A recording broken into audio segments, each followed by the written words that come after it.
3절의 말씀.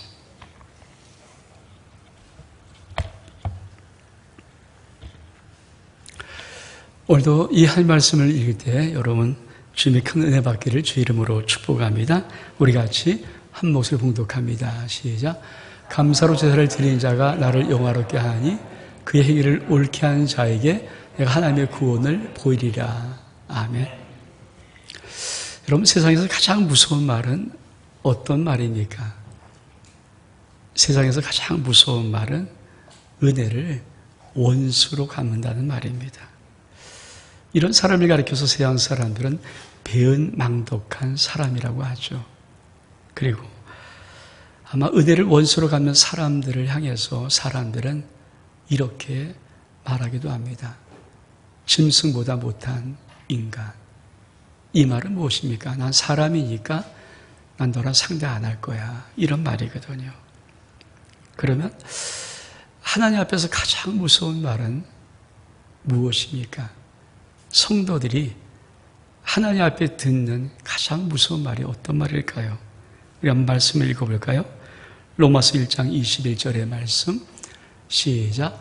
하나님을 알되 하나님을 영화롭게도 하지 아니하며 감사하지도 아니하고 오히려 그 생각이 허망하여지며 미련한 마음이 어두워졌나니. 하나님을 알되 하나님을 영화롭게도 하지 아니하고 감사하지도 않는 사람. 하나님을 모르는 사람이 아닙니다. 하나님을 알아요. 근데 하나님을 영화롭게 하지 아니하고 감사하지도 않는 사람. 여러분, 좀 하나님이 바라는 가장 귀한 바람이 뭘까요? 사도 요한은 밤모섬에서 하늘의 보좌를 봤거든요. 그리고 그 보좌가 어떤 보좌인가를 이렇게 우리에게 말씀합니다.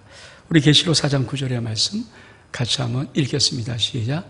그 생물이 보좌에 앉으사 세세토록 살아계시는 이에게 영광과 존귀와 감사를 돌릴 때, 사도 요한에게 펼쳐진 하나님의 놀라운 보좌 속에 앉아 계신 세세토록 영화하신 하나님, 그 하나님이 받으시는 세 가지가 있습니다. 그것이 뭡니까? 영광과 존귀와 감사입니다. 그러므로 영광과 존귀와 감사는 하나님께만 돌려드리는 정말 귀한 것이죠. 오늘 우리가 봉독한 말씀도 감사로 제사를 드린 자가 나를 영화롭게 하나니, 감사로 제사를 드리는 그 자가 하나님을 영화롭게 합니다. 아마 여러분이 좀 믿음이 있어서 구약 성경을 쭉 읽어보신 분들은 하나님이 가장 두려워하면서 염려했던 것, 마음이 졸이면서 노심초사했던 것이 무엇인지를 알 것입니다. 하나님이 복을 못 짜서 복을 줄 능력이 없어서 고민해 본 적은 다 없어요. 하나님이 늘 마음을 졸이면서 늘 우리들에게 노심초사했던 마음은 한 가지였습니다. 하나님을 잊을까 봐 복을 받고 사랑을 받고 은혜를 받고 축복을 받았는데 하나님을 잊어버릴까 봐 하는 그것이 하나님 아버지 속에 마음에 있던 불안감이었습니다. 그래서 구약은 참 이런 말씀을 많이 당시의 백성들에게 해줍니다. 사실 로마서 1장 21절을 우리가 읽었습니다만 1장 26절에 보면은 하나님이 하나님을 알되 하나님을 영화롭게 하지 않고 감사치 않는 이 사람을 하나님이 또 마음에 이렇게 좀 꺼리시는 장면이 나옵니다. 그래서 1장 26절에 보면 그들의 불꽃을 욕심에 내버려 두셨으니, 또 1장 28절에 보니까 그들이 마음에 하나님 두기를 싫어하며 하나님께서 그 상실한 마음대로 내버려 두사, 다시 말하면 이렇게 밀어버리신 거예요. 네 알아서 해. 사실 이것이 하나님 앞에 믿음의 성도에게는 제일 무섭고 두려운 말이죠. 여러분, 마지막 시대를 하나님은 어떻게 우리에게 규정하고 말씀할까요? 우리 말씀 보겠습니다. 디모데후서 3장 1절과 2절의 말씀. 시작. 너는 이것을 알라. 말세에 고통한 때가 이르러 사람이 자기를 사랑하며 돈을 사랑하며 자랑하며 교만하며 비방하며 부모를 거역하며 감사하지 아니하며 거룩하지 아니하며. 마지막 고통하는 때가 이르는데 그때가 말세의 어떤 모습인가? 그때는 사람들이 다 자기 사랑, 돈 사랑, 자기 자랑, 자기 교만, 사람을 비방, 부모를 거역하는 것입니다. 이런 삶에 관해서 한마디로 뭐랄까요? 감사하지 않는 삶, 거룩하지 아니한 삶.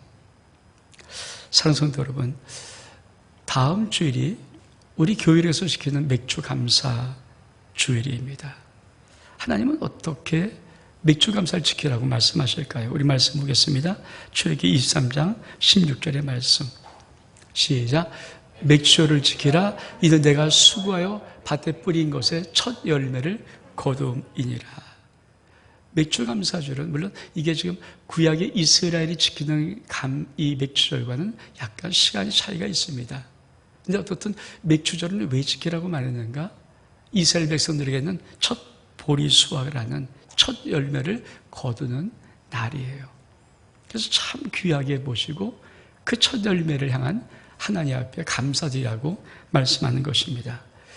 하나님은 이스라엘 백성들에게 3대 절기를 가르쳐주고 이 3대 절기를 꼭 지키라고 말씀하는 것이 있습니다. 우리 말씀 보겠습니다. 신명기 16장 16절 17절 말씀. 시작. 너희 가운데 모든 남자는 1년에 3번 곧 무교절과 77절과 초막절에 내 하나님 여호와께서 택하신 곳에서 여호와를 배웁되 빈손으로 여호와를 배우지 말고 각 사람이 내 하나님이 여호와께서 주신 복을 따라 그 힘대로 드릴지니라. 저는 이 말씀하시는 하나님의 그 마음이 어떤지, 여러분 사실은 인간들도 사람들도요, 누가 우리 집에 올 때, 나를 보러 올 때 야, 너 선물 갖고 와야 돼? 이 말하기가 민망스러운 거예요. 잘 안 하잖아요. 내가 뭐 좀 사갖고 갈까 그러면 우리는 아니야 그냥 와. 근데 여러분 하나님께서 이스라엘 백성들, 당신의 백성들에게 꼭 1년에 3차례 요 무교절 77절 초막절, 무교절은 6월절이고 77절이 바로 그러니까 6월절 지난 후에 7안식일 지난 다음에 지내는 이 7절이 맥주절이거든요. 그리고 이 초막절, 요 3절기는 나 보러 와야 된다. 꼭 나 봐야 된다. 그러면서 뭡니까? 빈손 오지 마. 그러면 도대체 하나님이 어떤 마음이시기에 우리 사람들도 이 말하기가 참 민망해서 웬만해서 안 하는 이 말씀을 왜 하나님이 말씀하실까? 빈손 오지 마라. 나를 보러 오는데 빈손 오면 안 된다. 그러면서 뭐라고 말합니까? 각 사람이 내 하나님 여호와께 주신 복을 따라 그 힘대로 드릴지니라. 아주 하나님이 깨놓고 말씀하시는 것 같아요. 여러분 무슨 하나님의 마음이 느껴집니까? 하나님이 바라는 게 뭘까요? 왜 그럴까요? 하나님은 우리들에게 당신의 복 주심의 복 못 주심에 이거에 대한 근심만 걱정이 아니라 혹시 우리가 감사하지 못한 자가 되고 하나님을 잊어버린 자가 될까 봐 이게 잘 마음이 졸이시는 거예요. 그래서 일부러 이스라엘 당시의 백성들에게 1년에 3차례 이 절기는 반드시 빈손 오지 마라. 나 보러 와야 되는데 반드시 내가 너에게 준 복에 따라서 힘대로 나에게 드릴 걸 가지고 오라고 말씀합니다. 여러분 이게 하나님 아버지의 마음이에요. 여러분 그래서 이 감사의 제사는 어떻게 올려드려야 될 것인가? 전 맥주 감사주를 준비하면서 여러분에게 말씀을 드리는 것이거든요. 어떻게 드릴 것인가? 우리 말씀 보겠습니다. 레위기 22장 29절의 말씀. 시작. 너희가 여호와께 감사 제물을 드려오든 너희가 기쁘게 받으심이 되도록 드릴지며. 감사의 제물은 그냥 대충 드리는 게 아니에요. 감사의 제물을 드릴 때는 반드시 하나님의 기준이 있어요. 너희가 드리는 그것을 내가 기쁘게 받을 만큼, 너희를 기쁘게 받을 만큼 그 예물을 드려라. 이걸 개역 한글은 연납이라고 말합니다. 연납. 하나님 앞에 연납되도록 드려라. 사랑 여러분, 저는 여러분에게 3세 감사에 대한 말씀을 드리려고 합니다. 첫 번째, 축복 고백 예물입니다. 파란색입니다. 파란색 축복 고백 예물. 여러분이 제가 지금 드리는 말씀 가운데 여러분이 해당되는 게 있다면 여러분은 다음 주 맥주감사 주일일 때 저 축복 감사 예물을 드려서 하나님을 영화롭게 할 수 있기를 원합니다. 첫 번째, 어떤 사람이 이 축복 고백 예물을 드리는가, 파란색 예물을 드리는가? 마음에 이 고백이 있는 사람입니다. 우리 말씀 볼까요? 시편 116편 12절의 말씀 시작. 내게 주신 모든 은혜를 내가 여호와께 무엇으로 보답할까? 우리 인생을 살아가면서 어떤 심령에는 마음에 큰 감동의 고백이 있어요. 주님이 내게 베풀어 주신 은혜, 내가 무엇으로 보답할까? 어떻게 이 은혜를 갚을까는, 여러분 2020년 살아가면서 6개월 동안 아니면 내 인생의 삶 속에서 주님 생각할 때마다 내 속에서 이 감동이 전하게 있는 심령들, 하나님 내게 주신 이 모든 은혜 내가 뭐로 갚을 수 있을까? 뭘 드려야 갚을 수 있을까? 이 마음이 있는 심령들은 맥주감사주를 드릴 때 축복 고백 예물, 파란색 예물을 드려야 합니다. 또 어떤 사람이 이 축복 고백 예물을 드릴 수 있을까요?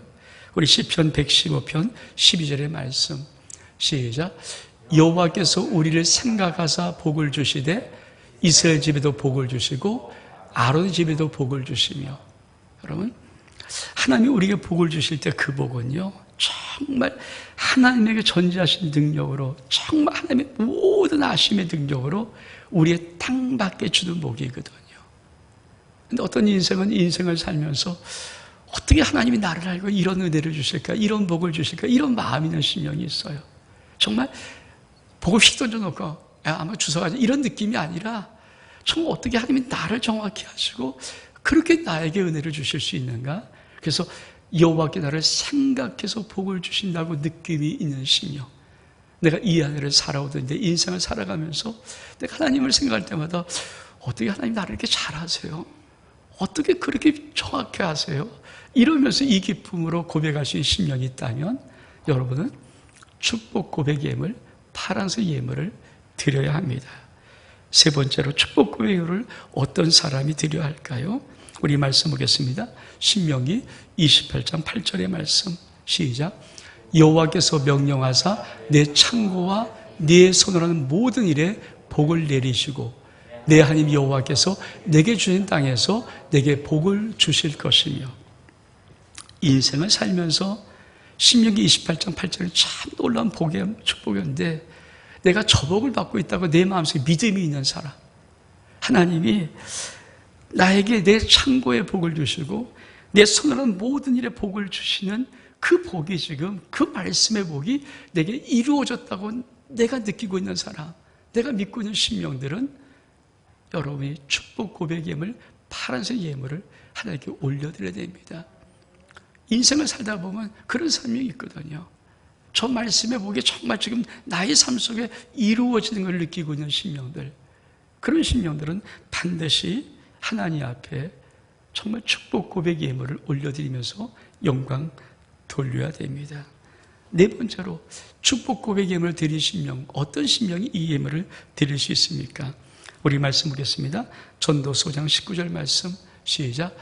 또한 어떤 사람에게든지 하나님이 재물과 부요를 그에게 주사 능히 누리게 하시며 제 몫을 받아 수고함으로 즐거워하게 하신 것은 하나님의 선물이라. 인생을 살면서 내 인생 속에 하나님이 선물이 있어. 근데 어떤 선물인가요? 내가 하나님이 내게 주실 내 몫을 받아 누리고 있다고 믿는 심령들. 우리가 인생을 살면서 한쪽에 많은 심령들은, 그렇죠? 내가 마땅히 받을 몫이 있는데 그걸 못 받았다는 심령이 있거든요. 그러면 어떻습니까? 마음에 불만이 생기죠. 원망이 생기죠. 감사 못하는 거거든요. 근데 나는 하나님 앞에 내가 받아, 내 상황이 어떤 게 그게 문제가 아니라 내가 받을, 하나님이 내게 주실 몫을 내가 다 받아 누리고 있어. 그 하나님의 복을 내가 받고 있다고 믿는 심령들, 그리고 누리는 심령들, 축복 고백 예물, 파란색 예물을 하나님께 올려 드려야 됩니다. 왜? 여러분이 하나님의 선물을 지금 받고 있거든요. 다섯 번째로 어떤 사람이 축복 고백 예물, 파란색 예물을 드릴 수 있는 사람일까요? 우리 말씀 보겠습니다. 역대상 17장 16절의 말씀. 시작. 다윗 왕이 여호와 앞에 들어가 앉아 이르되 여호와여 하나님이여 내가 누구이오며 내 집은 무엇이기에 나에게 이에 이르게 하셨나이까. 인생을 살면서 하나님의 은혜가 나에게 있는데, 다윗이 참 고백했던 정말 멋있는 고백이거든요. 여러분, 다윗은 어떤 자였습니까? 자기 아버지 이새의 집에서 말째였어요. 막내였어요. 사무엘이 왕을 기름 부으려고 형제들을 찾아올 때 아버지 이새조차도 설마 너한테 그 복이 오겠느냐고 형들의 양을 맡아 너 들여서야 양이나 쳐 이러고 보냈던, 인정받지 못하는 막내였어요. 근데 여러분, 하나님이 오셔서 자기에게 자기가 뭔데, 자기 집에서 아버지조차도 자기를 인정하지 못하는 그 막내밖에 안 되는 인물인데 하나님이 나 같은 자를 어떻게 사랑해서 이 은혜를 주시는가. 그를 세워서 하나님이 기름 부으시고 왕으로 세우시고 그 가정을 축복하는 거예요. 그래서 일평생 앞에 감사했던 게 무엇입니까? 여호와여 내가 무엇이 간데 이 복을 주시며 내 집에 무엇이 간데 하나님이 이 은혜를 주십니까? 우리 신명들이 살아가면서 혹시 여러분 이 아들을 살아오면서, 아니면 여러분이 믿음 생활하면서 나도 모르게 하나님 내가 무엇인데 나 이런 은혜를 주세요. 내 가족 내 자녀가 무엇인데 이런 은혜를 주세요. 이런 믿음의 고백이 있는 신령들은 하나님 앞에 축복 고백 예물, 파란색 예물을 드려야 합니다. 여러분 만약에 이 축복 고백 예물, 파란색 예물을 하나님께 드리면 어떤 은혜가 있을까? 이것은 제가 여러분에게 예언적인 축복으로 선포하는 것입니다. 주님이 종의 마음속에 감동을 주신 것을 이 예물 드린 심령 속에 이 예언적인 축복이 이루어지기로 하여 선포하는 것입니다. 우리 말씀 보겠습니다. 사무엘하 7장 29절의 말씀. 시작. 이제 청하건대 종의 집에 복을 주사 주 앞에 영원히 있게 하옵소서. 주 여호와께서 말씀하여 사오니 주의 종의 집이 영원히 복을 받게 하옵소서 하니라. 다윗이 하나님 앞에 받은 은혜, 받은 축복이 너무 감사하면서 하나님의 말씀이 너무 좋아서 하나님께서 그 다윗의 인생과 다윗의 가문을 향한 말이 너무 하나님 앞에 고마워서 다윗이 뭐라고 고백하는 고백이냐면, 하나님 이제는 주의 종의 집이 영원히 복을 받게 하옵소서. 이젠 주의 종이 영원히 복을 받게 하옵소서. 무슨 단어를 씁니까? 영원이라는 단어를 써요. 내 인생 속에 하나님 앞에 정말 받은 은혜가 내게 주신 은혜를 무엇라고 고백할까? 이런 심령 속에 하나님이 예언적 축복으로 뭘 선포하고 하십니까? 영원히 너희 집에 복을 주겠다. 저는 여러분의 심령 속에 이 축복 고백 예배를 드릴 수 있는 심령이 있다면 이 말씀이 여러분의 영혼 속에도 하나님의 영원한 복으로 임할 수 있기를 예언적으로 축복합니다. 두 번째로 감사 고백 예물, 노란색 예물을 드릴 수 있는 사람입니다. 하나님 앞에 이 감사 고백 예물, 노란색 예물은 어떤 사람이 드리는가? 첫 번째로 볼까요? 시편 118편 21절입니다. 시작. 주께서 내게 응답하시고 나의 구원이 되었으니 내가 주께 감사하리이다. 여러분, 우리가 6개월을 살아오잖아요. 살아오면서 내 인생 속에 내가 이렇게 모든 사람들이 보기에 이렇게 복받은 느낌은 아닌데 한 가지, 하나님이 그래도 내게도 응답하신 분이시다.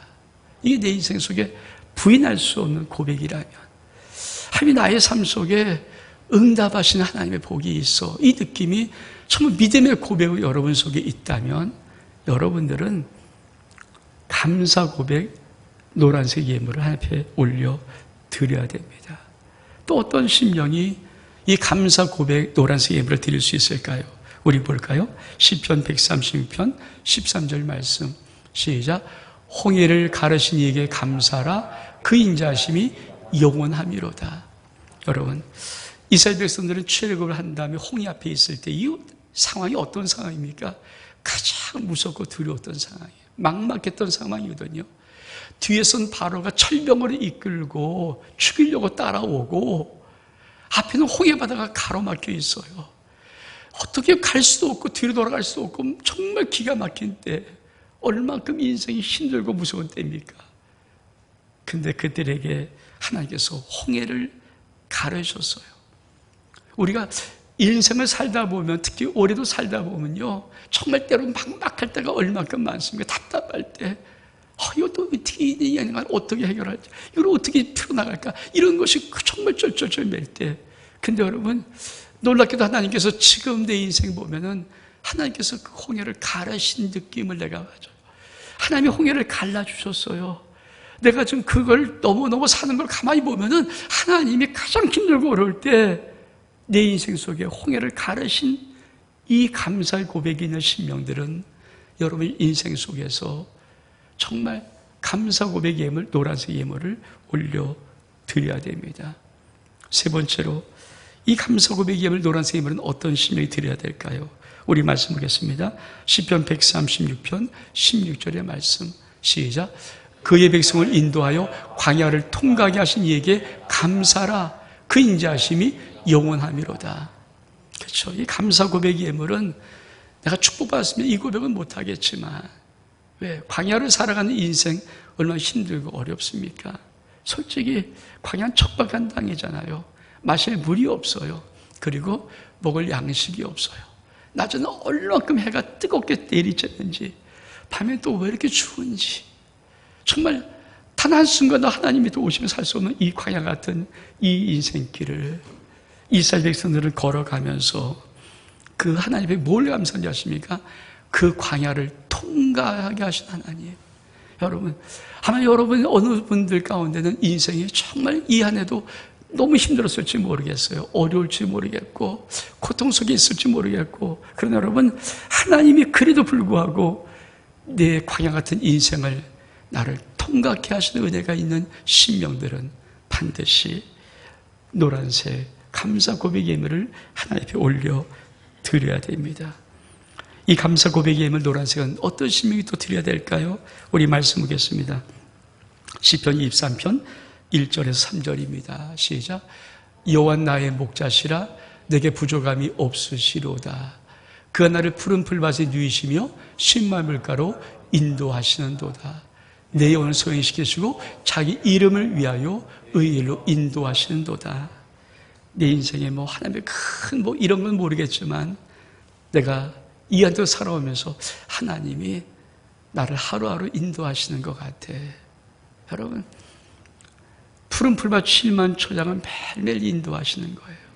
하나님이 그 양떼를 매일 아침마다 깨워서 이름 부르고 앞서 인도하시면서 푸른 풀밭으로 실만 물가로 인도하시는 것처럼, 내 인생 속에 벼락 같은 어마어마 이런 건 모르는 것 같은데 하루하루 살아가는 인생에 하나님의 손길이 있고, 하나님의 은혜가 있고, 하나님의 보호하심이 있고, 하나님의 돌보심이 있다고 느끼는 신명들, 그 신명들은 감사 고백 노란 예물 하나님 앞에 올려 드려야 됩니다. 또 어떤 신명들이 하나님의 감사 고백 예물을 올려 드려야 될까요? 우리 말씀 보겠습니다. 이사야 66장 13절 말씀. 이사야 66장 13절 시작. 내가 자식을 위로함 같이 내가 너희를 위로할 것인즉 너희가 예루살렘에서 위로를 받으리라. 그렇습니다. 여러분, 인생을 살면서 그렇죠, 누군가의 위로를 받는 거 얼마큼 소중합니까? 정말 힘들 때, 어려울 때 따뜻한 한마디의 말 한마디의 손길 하나 굉장한 큰 힘이 되거든요. 내 인생을 오래 살아오면서 때로 힘들고 어려울 때가 있어요. 그런데 그때마다 하나님이 따뜻한 어미의 품처럼 이렇게 안는 것, 그렇잖아요. 그게 얼마큼 위로가 되려고, 얼마큼 여러분, 그 하나님의 위로가 있다고 느끼는 신령. 제가 우리 노예 목사님의 한 설교를 제가 한번 지난주에 이렇게 들어봤어요. 근데 정확히 설교 내용을 이렇게 좀 들어보면서 그분이 마지막에 예배를 마치기 전에 아마 한 청소년인가 아마 초등학생 같은 어린아이더라고요. 아마 몸이 아픈가 봐요. 수술을 받았는지 모르겠지만 그 아이를 나오라고, 축도 전에 나오라고 하면서 다 강단에 세워놓고 기도를 하는데 저는 그 모습에 참 얼마큼 그냥 가만히 앉고 끌어안고 그냥 머리를 이렇게 만지기만 해요. 오랫동안 주일 예배 드리는 거거든요.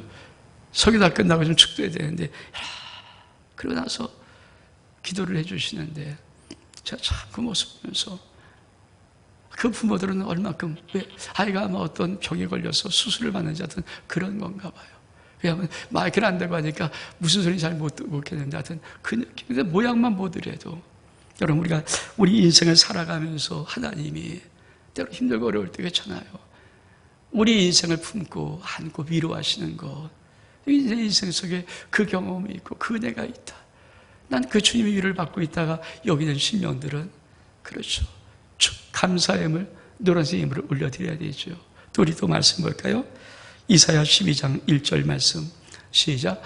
그날은 내가 말하기를 여호와여 주께서는 내게 노하셨사오나 이젠 주의 진노가 돌아섰고 또 주께서 나를 안위하시오니 내가 주께 감사하겠나이다 할 것이니라.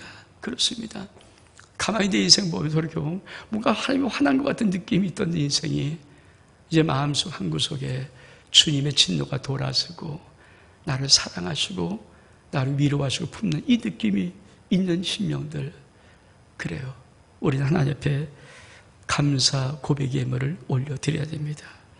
또 어떤 신명이 감사 고백 예물을 올려드릴 수 있을까요? 우리 말씀 볼까요? 시편 52편 12절의 말씀 시작. 하나님이여 내가 주께 소원함이 있사온즉 내가 감사제를 주께 드리리이다. 그렇습니다. 여러분 2021년 살아가면서 1월부터 6월까지 힘있게 살아봤지만 이룬 것은 없어요. 그러나 마음에 소원이 있어요. 이 안에 하나님 받고 싶은 복에 그 기대감이 있어요. 응답하고 싶은 소원이 있어요. 그 소원 있는 사람들은 비록 지금 6개월 동안에 내 삶 속에 이런 게 아무것도 없을지라도 여러분 남은 6개월 동안 하나님 나의 소원을 주께 올려드립니다. 내 고백을 좀 내 모든 삶을 응답해달라고 하는 그 심령, 주님께서 하나님이여 내가 주께 소원함이 있사오니 하나님이여 내가 주께 소원함이 있사온즉 내가 감사를 여기게 드리이다 고백하는 이 감사 고백의 예물을 하나님 앞에 올려드려야 됩니다. 그러면 하나님은 노란색 감사 고백 예물을 올려드릴 때 어떤 하나님이 예언적인 축복을 주실까? 이건 제가 한 주간 동안 묵상하면서 저에게 감동하신 말씀이에요. 그래서 이걸 예언적인 축복을 여러분에게 선포하는 것입니다. 우리 말씀 보겠습니다. 이사야 51장 3절의 말씀 시작. 나 여호와가 시온의 모든 황폐한 곳들을 위로하여 그 사막을 에덴 같게 그 광야를 여호와의 동산 같게 하였나니 그 가운데 기뻐함과 즐거움과 감사함과 창화하는 소리가 있으리라. 그렇습니다. 여러분 이 노란 감사 고백 예물을 하나님 앞에 올려드리면 하나님의 그 영광을 받으시고 어떤 예언적인 축복을 말씀하십니까?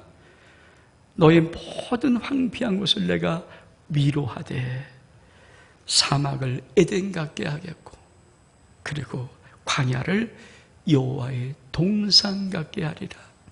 저는 여러분이 감사 고백 예물 올린 신명들 속에 이 예언적인 축복의 말씀을 선포합니다. 이 복 받기를 주의 이름으로 축복합니다. 그러면 정말 왜 감사해야 될까요? 우리 말씀 보겠습니다. 사도전 5장 18절 말씀 시작. 범사에 감사라 이것이 그리스도 예수 안에서 너를 향하신 하나님의 뜻이니라. 여러분 우리가 왜 맥주 감사절 감사를 붙인 날에 왜 감사를 해야 될까요? 하나님의 뜻이에요. 하나님은 우리의 인생 속에서 범사에 감사하면서 하나님께 영광 올리기를 원하십니다. 그래서 하나님의 뜻이기에 우리는 감사해야 됩니다. 두 번째로 우리 말씀 볼까요? 느헤미야 11장 17절 말씀 시작. 또 아삽의 증손 삽디의 손자 미가의 아들 마따냐이니 그는 기도할 때 감사한 말씀을 인도한 자가 되었고 여러분 느헤미야는 바벨론 포로에 끌려왔던 당시의 백성들을 이끌고 예루살렘에 돌아온 선지자입니다. 그리고 이 느헤미야를 통해서 하나님은 예루살렘의 성벽을 건축합니다. 자, 이제 성전이 완성되고 성벽이 건축되었습니다. 예루살렘이 드디어 하나님의 도성이 되었습니다. 그러니 온 사람들이 한번 살면 예루살렘에 살고 싶겠죠. 그래서 예루살렘에 살고 싶은데 하나님께서 그 많은 사람을 다 살게 할 수 없으니까 제비를 뽑게 하신다 해서 10분의 1, 당신의 백성의 10분의 1만 예루살렘에 살게 하시는 거예요. 그리고 이스라엘 지도자를 예루살렘에 두시고 나머지 10분의 9는 예루살렘 성이 아닌 각 지방의 성에 흩어지게 살게 하십니다. 그런데 그 와중에 다 제비를 보고 하셨던 그 와중에서 우리 하나님께서 이름을 부르면 몇 사람 이름을 부르면서 꼭 예루살렘 성에 살게 하기를 원하는 사람이 있어요. 그 중에 한 사람이 뭡니까? 마따냐예요. 마따냐. 우리 하나님은 이 마따냐를 예루살렘 성에 꼭 살아야 된다 이렇게 하면서 그 이름을 집어넣어서 불렀을까요? 이 마따냐는 뭐 하는 사람입니까? 그는 기도할 때 감사하는 말을 인도하는 자예요. 쉽게 말하면 예배를 드리면서 기도를 할 때 이 마따냐가 하나님 앞에 감사의 말을 선창하면 많은 다른 사람이 예배 드리면서 후창을 한 것 같아요. 그래서 감사하는 말을 인도하는 자.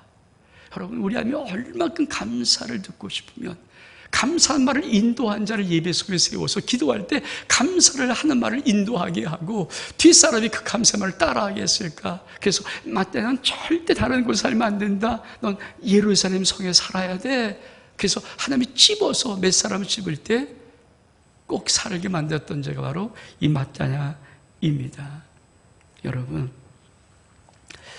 우리가 부모들에게 효도하는 자를 효자, 효녀라고 하지 않습니까? 근데 여러분, 이 효자, 효녀는요, 사실 부모들에게 정말 기쁨이죠. 근데 부모들만 기쁨인가요? 여러분, 남도 어떤 자식이 정말 자기 엄마, 자기 아버지를 지극정 섬기고 효자, 효녀가 되면요, 이상하게 내 자식도 아닌데 불구하고, 나 받는 것도 아닌데 불구하고 마음이 그렇게 좋고요, 칭송을 해요. 왜? 그게 인간이 마땅한 도리 아닙니까? 생각해 보십시오. 어떤 자식이 정말 지극정스러워 엄마 섬기면요, 괜히 내 마음이 그냥 좋은 거예요. 그 아들이 그 딸이 그냥 내 마음이 그냥 좋은 거예요. 사실 나중에 거 아니잖아요. 왜? 그것이 마땅히 할 것이기 때문에. 얼마큼 마음이 좋고 얼마큼 삶이 칭송합니까? 여러분, 하나님께서 우리들에게 바라고 싶은 효자 성도가 뭘까요? 하나님이 바라는 효자 성도, 성도들 중에 효자 성도가 있거든요. 무엇인지 아십니까? 감사한 자예요. 내가 하나님 앞에 감사한 자. 그래서 하나님을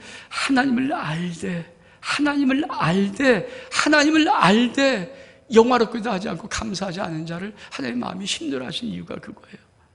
우리 아버지 바람은 네가 좀 나에게 효자 성도가 되었으면 좋겠어. 효자가 되었으면 좋겠어. 그래서 감사한 자, 정말 중요한 하나님의 효자 되는 것입니다. 세 번째로 왜 감사해야 될까요? 감사할 때 기적이 일어납니다. 우리 말씀 읽겠습니다. 시작. 그 위에 모압 자손과 암몬 자손들이 마흔 사람들과 함께 와서 여호사밧을 치고자 한지라. 2절, 그 다음에 12절 시작. 우리 하나님이여, 그들이 징벌하지 아니하시니까 우리 치러 온 이 큰 무리를 우리 대할 능력이 없고 어떻게 할 줄도 알지 못하고 오직 주만 바라보이다. 그렇습니다. 여러분, 여호사밧 왕 때 모압 자손, 암몬 자손, 마온의 사람들이 다 이 세 나라가 묵혀서 여호사를 치러 왔어요. 근데 저는 왕이 이런 말 하면 안 된다고 생각할 만큼, 여러분, 백성들을 다 모아놓고, 그것도 백성들이 어린아이까지 다 나오게 한 다음에 왕이 지금 하는 말이 뭔지 아십니까? 12절의 말이에요. 우리 하나님이요, 우리 그들을 징벌하지 아니하시니까 우리를 치러 오는 이 큰 무리를 우리가 대적할 능력도 없고 어떻게 할 줄도 알지 못하옵고 오직 주만 바라봅니다. 어떠면 여러분, 왕이 말은 하면 안 되죠. 당신 자기들 백성 앞에서 전쟁이 일어나고 있는데 또 좀 떨면서 어떻게 할지 모르고 어떻게 할지 이러고 있으면 안 되죠. 왜? 애들도 있는데. 근데 여호수아는 이걸 이렇게 하고 있었어요. 왜? 너무 무서우니까. 이제 민족이 망했거든요. 그럼 어떻게 이 하나님의 역사를 해결할 것인가? 우리 말씀 보겠습니다. 역대하 20장 21절 22절 말씀 시작. 백성과 더불어 의노하고 노래한 자들을 택하여 거룩한 예복을 입히고 군대 앞에서 행진하며 여호와를 찬송하여 이르기를 여호와께 감사하세 그의 인자심이 영원하다 하게 하였더니 그 노래와 찬송이 시작될 때 여호와께서 복병을 두어 유다를 치러 온 암몬 자손과 모압과 세일산 주민들을 치게 하심으로 그들이 패하였으나 그렇습니다. 여러분 초민족적 위기에서도 하나님 앞에 감사하며 찬송하더니 하나님이 그 승리를 하십니다. 여러분 우리가 다시 또 살아갈 7, 8, 9, 10, 11, 12 이 6개월의 인생도요 아무도 모릅니다. 어떤 일이 벌어질지 어떻게 합니까? 근데 여러분 놀라운 것은 내가 정말 진짜 하나님께 감사하면 때로 내 힘이 부족해서 내 힘이 약하여서 쩔쩔쩔 맺힌 상황에도 하나님은 그 감사를 받으시고 기적을 일으키신다는 것입니다. 전 여러분 인생 속에 이해가 있기를 주의 이름으로 축복합니다. 세 번째 빨간색 예물입니다. 헌신 고백 예물입니다. 우리 말씀 보겠습니다. 디모데전서 1장 12절 말씀 시작. 나를 능하게 하신 그리스도 예수 우리 주께 내가 감사함은 나를 충성되이 여겨 내게 직분을 맡기심이니. 그렇습니다. 우리 아름다운 교회가 이제 7월 4일 맥주감사절을 기점으로 새롭게 다시 한번 구역을 재조직하고 우리가 구역을 출발합니다. 근데 여러분 전 참 이것 때문에 많이 하나님 앞에 기도해 봤어요. 그리고 한 주간도 하나님 앞에 정말 이제 다가오는데 내 마음속에 하나님 어떻게 우리 성도들이 특히 구역장들이 하나님 앞에 어떻게 해야 됩니까? 저는 많이 교육도 옛날에 많이 가르쳐보고 다 했지만 정말 무엇을 해야 됩니까? 할 때 제 마음속에 헌신 고백 예물을 드리게 하라. 이 마음이 이건 저에게 그냥 제 속에 들어온 마음이에요. 그래서 여러분 맥주감사를 출범할 때 우리 구역장들은 저 빨간색 예물을 드리셔야 돼요. 앞에 두 예물 안 드리는데 빨간색 예물을 드리세요. 왜?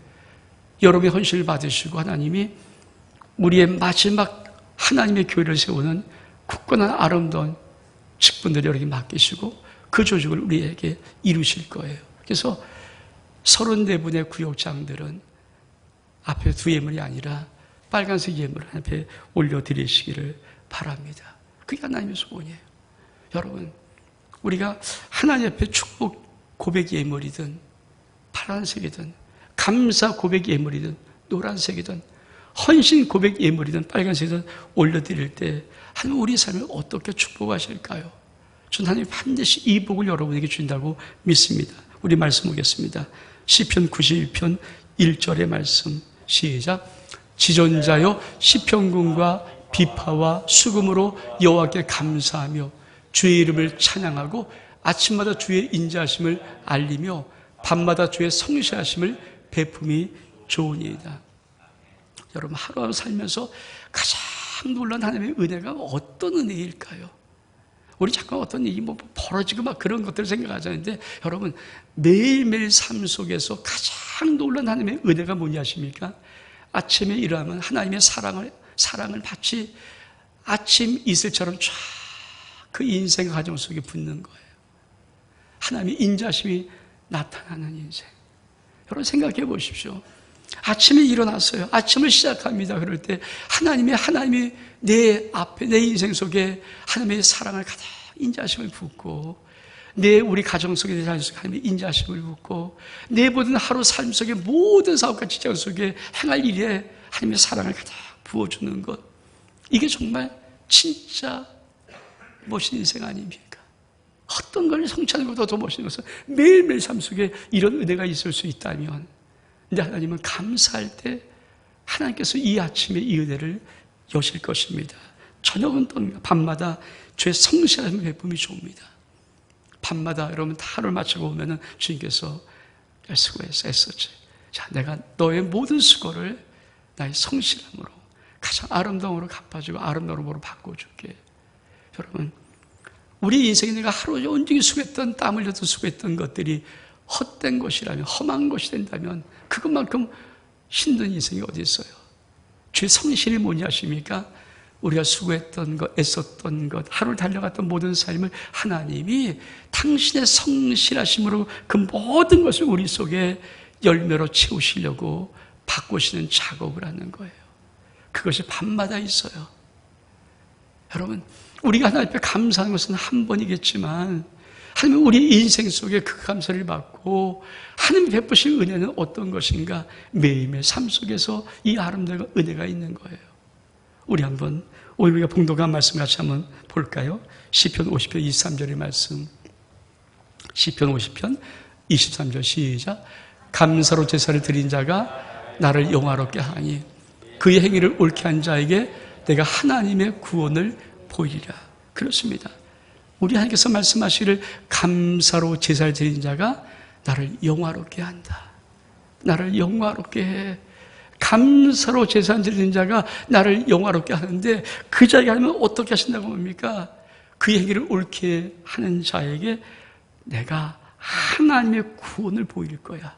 여러분, 우리 인생 속에서 하나님의 구원이 나의 삶 속에 나타난다면 그것만큼 위대한 삶이 어디 있습니까? 무엇이 두렵고 무엇이 겁나고 무엇이 우리를 위축시키겠습니까? 하나님이 내 인생 속에 당신의 구원의 영광의 역사를 나타나시는데 근데 그게 누구에 나타납니까? 감사로 제사를 드리면서 나를 영화롭게 한 자에게 내가 하나님의 구원을 보이리라. 여러분, 우리가 6월달까지 달려왔습니다. 그리고 이제 다음 주면 새로운 달 6개월이 시작되어져 갑니다. 전 여러분의 삶 속에 하나님이 이 은혜를 매일매일 주실 수 있는 역사가 있기를 주의 이름으로 축복합니다. 우리 한번 일어서겠습니다.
사랑하는 성도 여러분, 우리가 2021년도 주님과 함께 6개월을 살아왔습니다.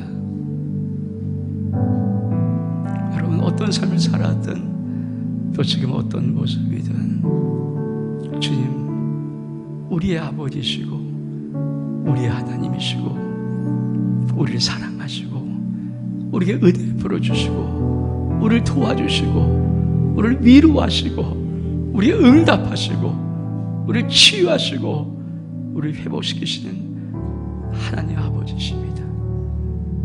여러분, 한번 그 하나님 앞에 6개월의 모든 삶을 다 모두어서, 여러분 인생, 가정, 자녀, 삶 속에도 모든 것을 다 모두어서 하나님 감사해요, 정말 감사해요.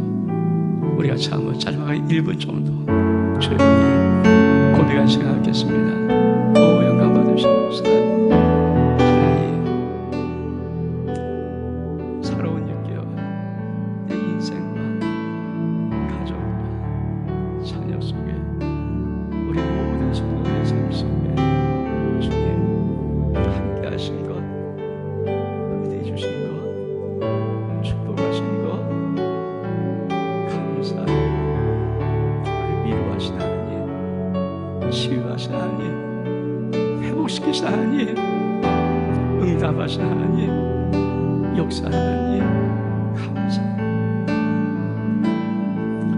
하나님 아버지, 6개월을 살아왔습니다. 남은 6개월이 있습니다. 하나님 감사해요. 정말 감사해요. 정말 감사해요. 주님 감사합니다. 예수 그리스도의 이름으로 기도하옵나이다.